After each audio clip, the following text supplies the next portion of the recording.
cordial saludo para todos y todas.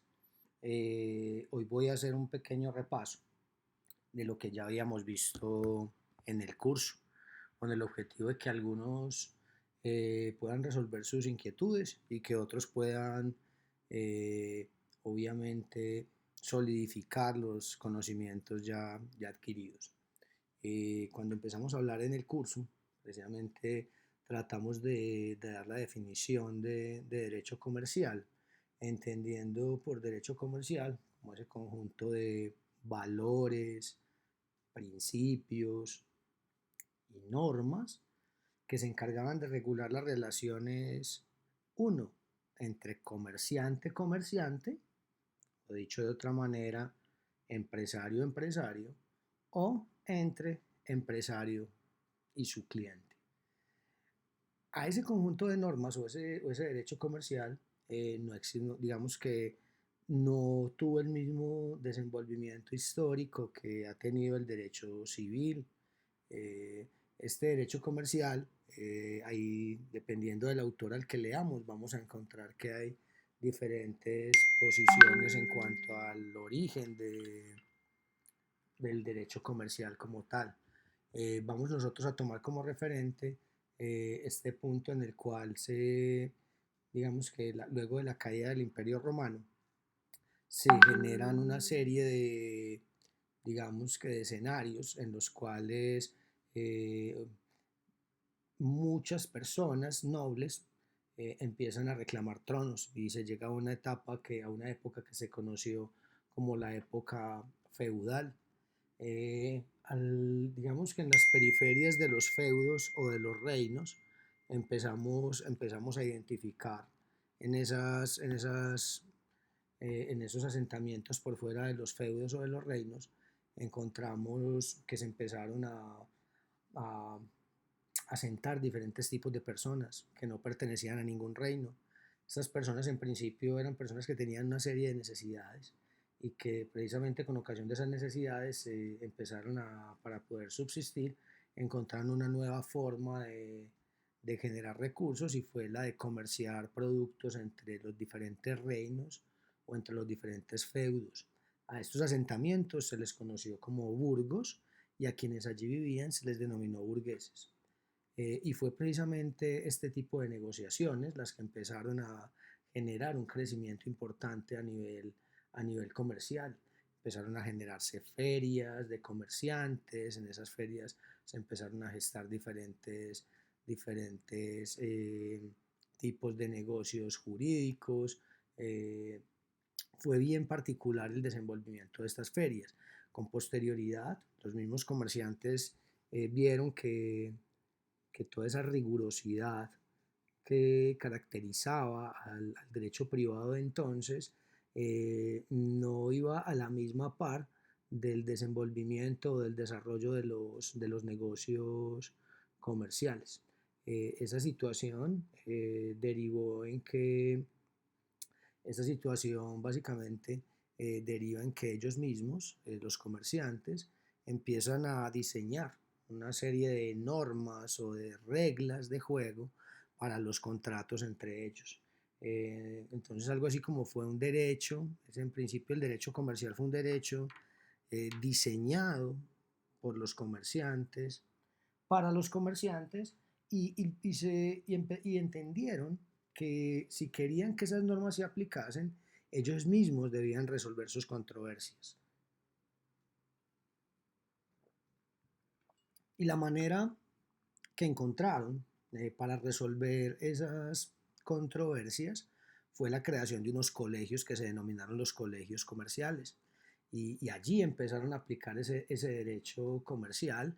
Podría decirse que era una especie de derecho clasista, porque solamente se le aplicaba a los comerciantes y precisamente a ese periodo del derecho comercial o a ese periodo histórico del derecho comercial se le conoció como el periodo subjetivo, porque lo que determinaba que las normas mercantiles se le aplicaran a determinadas relaciones jurídicas era precisamente la calidad de los sujetos.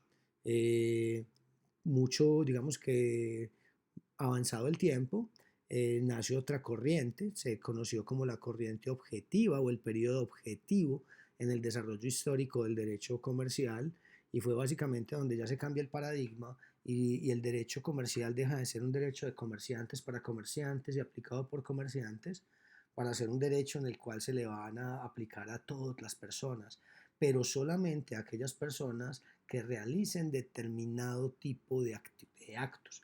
Es decir, empieza un periodo en el cual se empiezan a sacar unos catálogos, unos listados de actos que se consideraban mercantiles en sí mismos y que se le iban a aplicar las normas mercantiles a todas las personas, sin importar si eran comerciantes o no, pero que celebraran esos actos que previamente el legislador había identificado que tenían la calidad de mercantiles. Entonces a eso se le denominó el periodo objetivo en el desarrollo histórico del derecho comercial. Y obviamente ya nosotros en nuestra formación como abogados hemos visto que siempre que tenemos dos posibilidades o dos alternativas, siempre existe una tercera, o sea, sale una tercera que trata en alguna medida de, de reunir las fortalezas de una y otra posición.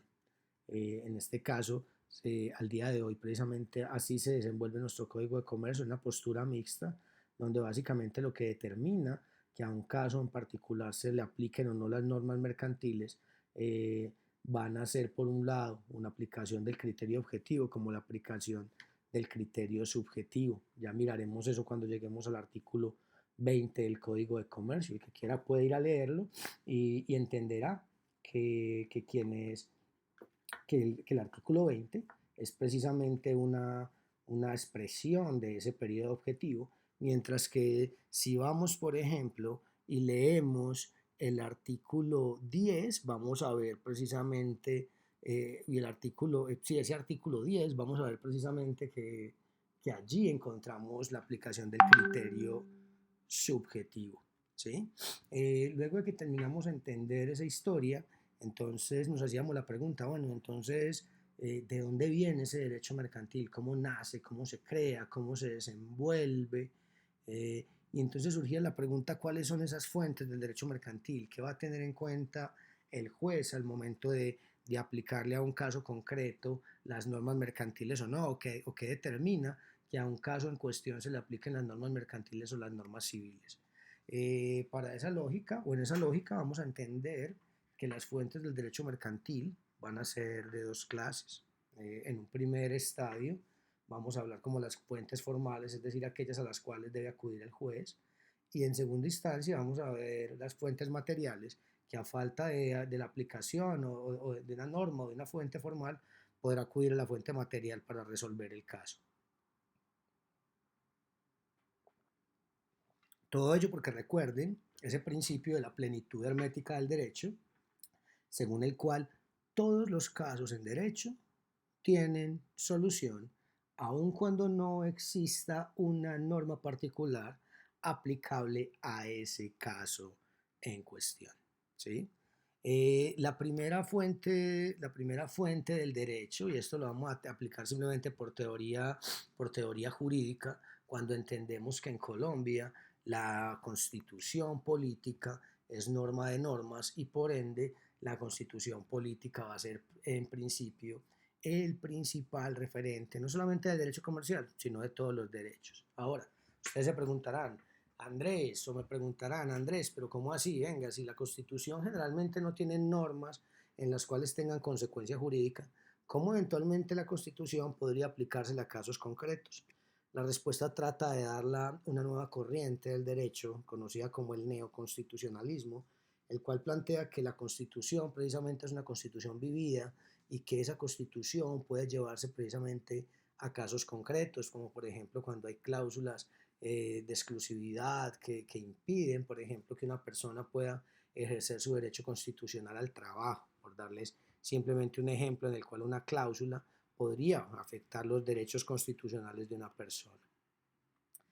Según el artículo primero del Código de Comercio, el cual plantea, los comerciantes y los asuntos mercantiles se regirán por las disposiciones de la ley comercial y los casos no regulados expresamente en ellas, decididos por analogía de sus normas, Podríamos explicarlo con este pequeño cuadro, donde decimos entonces que precisamente la ley comercial, esa ley comercial la vamos a identificar de dos maneras. ¿Por qué? Porque los asuntos comerciales y los comerciantes se van a regular precisamente por esas normas. Y entonces la pregunta es, bueno, ¿y cuáles son entonces las normas mercantiles?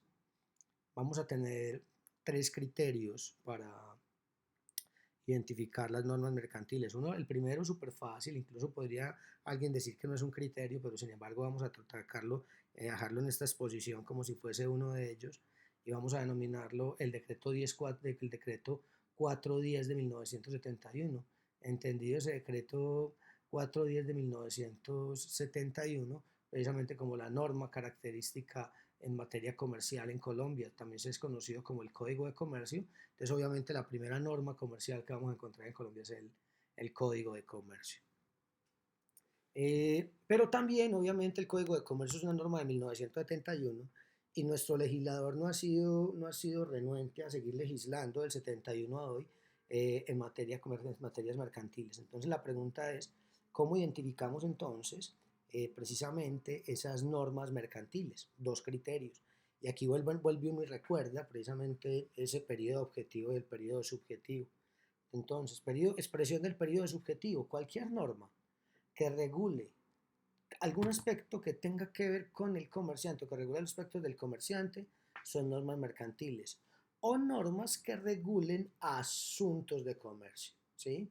Entonces, en principio, el juez ante una situación comercial va a aplicar o el decreto 410 o las normas que regulan el comerciante o normas que regulan asuntos mercantiles. Si de pronto ese caso en concreto que tiene el juez no tiene una solución en esas normas mercantiles, entonces acá viene la primera aplicación analógica. Y es que el juez va a poder acudir a las mismas leyes mercantiles para solucionar un caso que no esté, digamos que, regulado expresamente por la ley. Entonces la primera forma de aplicación de la ley comercial es vía analogía, es por la vía de la analogía, precisamente de las mismas leyes comerciales. Pero también podría encontrarse el juez con que definitivamente no encuentra la ley comercial aplicable al caso, ni de manera expresa, ni de manera analógica. Entonces, bajo esa lógica, vamos a entender también que la ley civil entra a complementar esos posibles vacíos. Entendiendo que la ley civil en materia comercial va a tener un tratamiento diferente.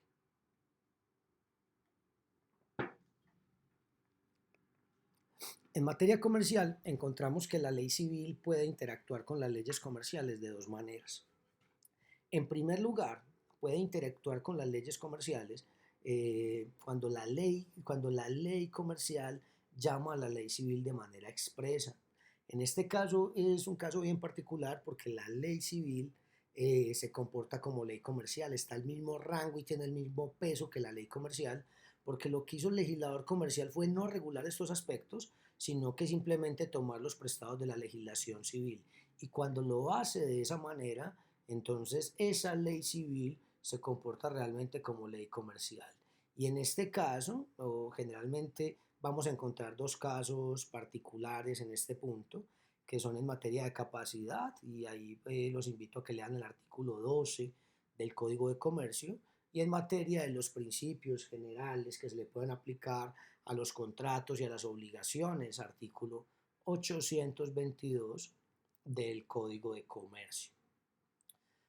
Otro caso que también podemos tener es la ley civil cuando no es llamada de manera expresa, y en este caso entonces el legislador no encontró ley comercial, no encontró ley civil llamada expresamente, entonces tiene que acudir a la ley civil, tiene que acudir a la ley civil no llamada expresamente, y en este caso estaríamos también frente a una aplicación analógica, pero ya de la ley civil como tal.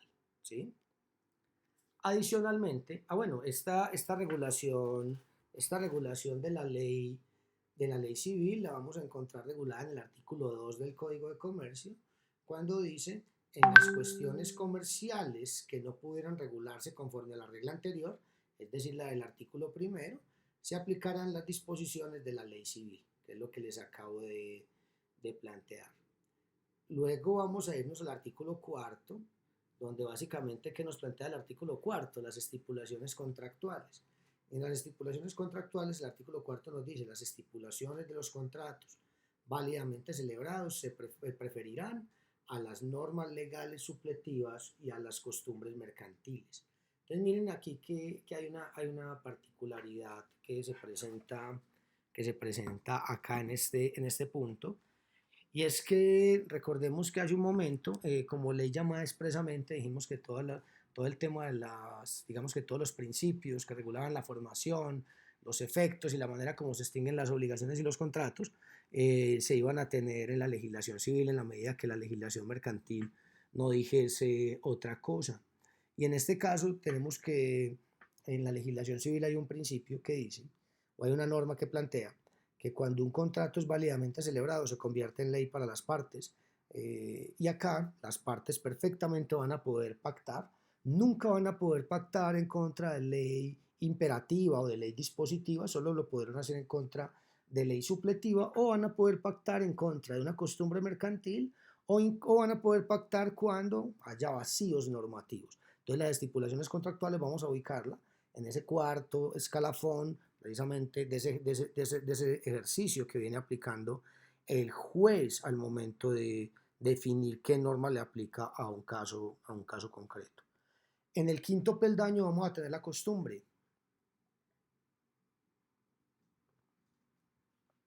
Entendiendo que en derecho comercial la costumbre va a tener un comportamiento diferente al que tiene, digamos que en otros escenarios, como en el derecho civil. ¿Por qué?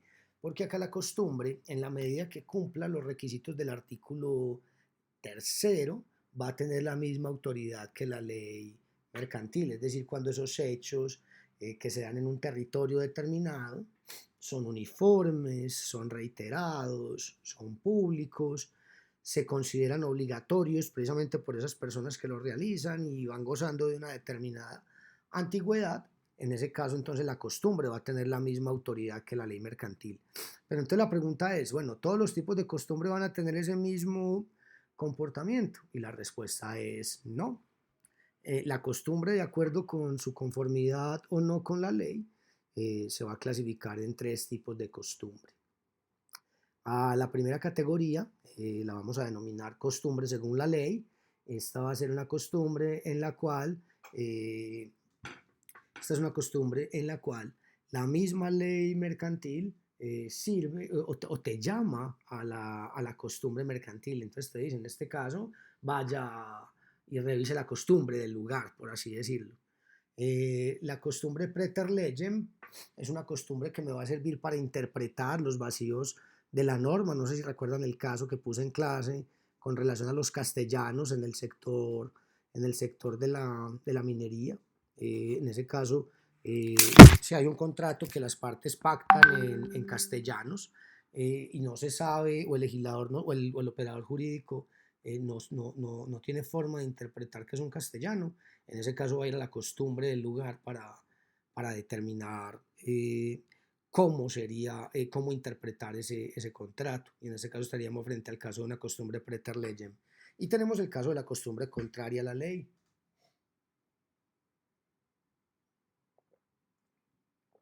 En el caso de la costumbre contraria, debemos tener en cuenta que esa costumbre contraria puede ir ya sea en contravía de ley civil o en contravía de ley comercial, y los efectos van a ser diferentes. Cuando va en contravía de ley comercial, nunca va a ser generadora de obligaciones, nunca va a ser, perdón, generadora de derecho. Y la pregunta que surge es, bueno, ¿y si va en contravía de ley civil, como ocurrió, por ejemplo, hace algunos años cuando regía el Código Civil, y en el Código Civil el concepto de orden público involucraba la moral cristiana, y la moral cristiana veía con mala cara o con malos ojos, precisamente veía con muy mala cara el mutuo interés que celebraban algunos tipos de empresarios. Y bajo esa lógica teníamos que en principio esto arrancó como una costumbre que iba contraria a la ley civil, pero como era un negocio mercantil, perfectamente pudo aflorar esta costumbre y generar derecho mercantil como una costumbre contraria, pero empero es una costumbre que va en contra de ley civil no llamada expresamente.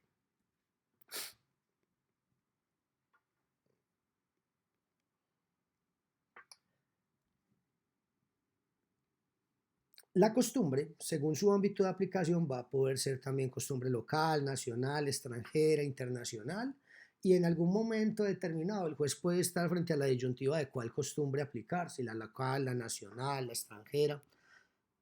El mismo artículo tercero del Código de Comercio nos dice lo siguiente: la costumbre mercantil tendrá la misma autoridad que la ley comercial, siempre que no la contraríe manifiesta o tácitamente y que los hechos constitutivos de la misma sean públicos, uniformes y reiterados en el lugar donde hayan de cumplirse las prestaciones o surgido las relaciones que deban regularse por ella. En defecto de costumbre local, se tendrá en cuenta la general del país, siempre que reúna los requisitos exigidos en el inciso anterior. Miren lo que nos está diciendo aquí la norma, nos está diciendo que en principio yo aplico la costumbre local y que si no tengo costumbre local voy a aplicar la nacional. Ahorita hablamos de la extranjera y de la internacional. Hasta acá, digamos que es lo que tenemos que decir con relación a las fuentes formales del derecho. Ahora entonces, si aún así, con todo ese argumento, digamos que con todo ese montón de herramientas que tiene el operador jurídico para solucionar un caso mercantil, no encuentra la forma de solucionarlo, va a poder entonces acudir a las fuentes materiales. En primera instancia vamos a tener la jurisprudencia. Y en este caso tenemos que si, por ejemplo, en ese vacío que se tiene, ya ha habido 3 decisiones judiciales de un caso similar, resueltas por 3 jueces de manera similar. Entonces el juez va a poder acudir a, digamos que a la figura de la jurisprudencia y resolver ese caso de la misma manera que se resolvieron los casos previamente resueltos por la jurisdicción. Y a eso denominamos jurisprudencia. Tenemos también la posibilidad de los principios generales del derecho. Si la jurisprudencia no nos sirve, en algunos casos nos van a servir los principios generales del derecho.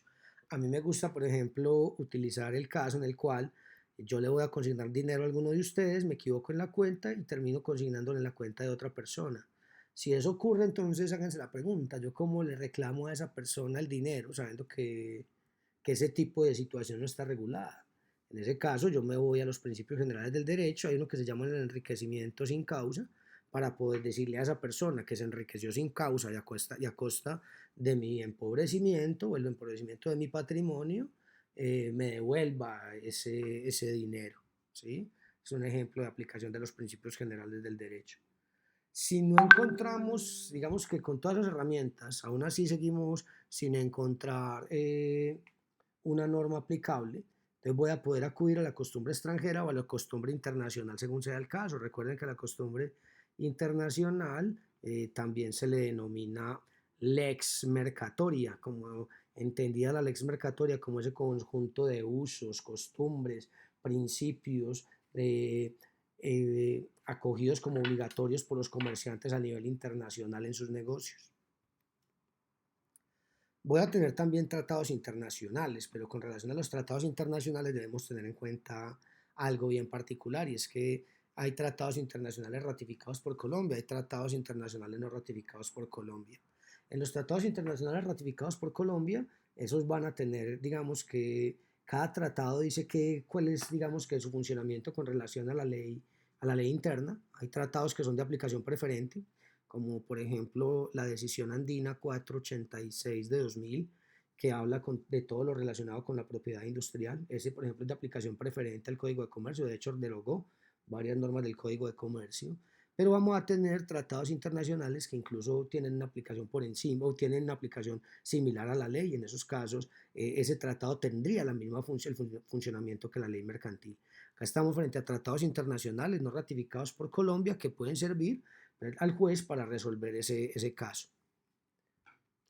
En este caso, por ejemplo, sería el Tratado Comercial de los ATPIC sobre propiedad intelectual, tratado internacional que no ha sido suscrito por Colombia al día de hoy. Sin embargo, sirve como referente para solucionar algunos conflictos a nivel de propiedad intelectual. Y en el último escalafón vamos a tener la doctrina, entendida la doctrina precisamente como ese conjunto de estudios realizados por los estudiosos del derecho y que precisamente lo que buscan es resolver esas dudas, aclarar, hacer un estudio más a fondo de las instituciones jurídicas y obviamente también socializar y difundir el derecho. Este ha sido entonces, muchachos, un repaso muy general de los aspectos que hemos tenido hasta el momento en clase y de lo que evaluamos al día de hoy. Espero que hayan podido resolver las preguntas de una manera correcta y que las que siguen a continuación también lo hagan. Un saludo para todos, que estén muy bien.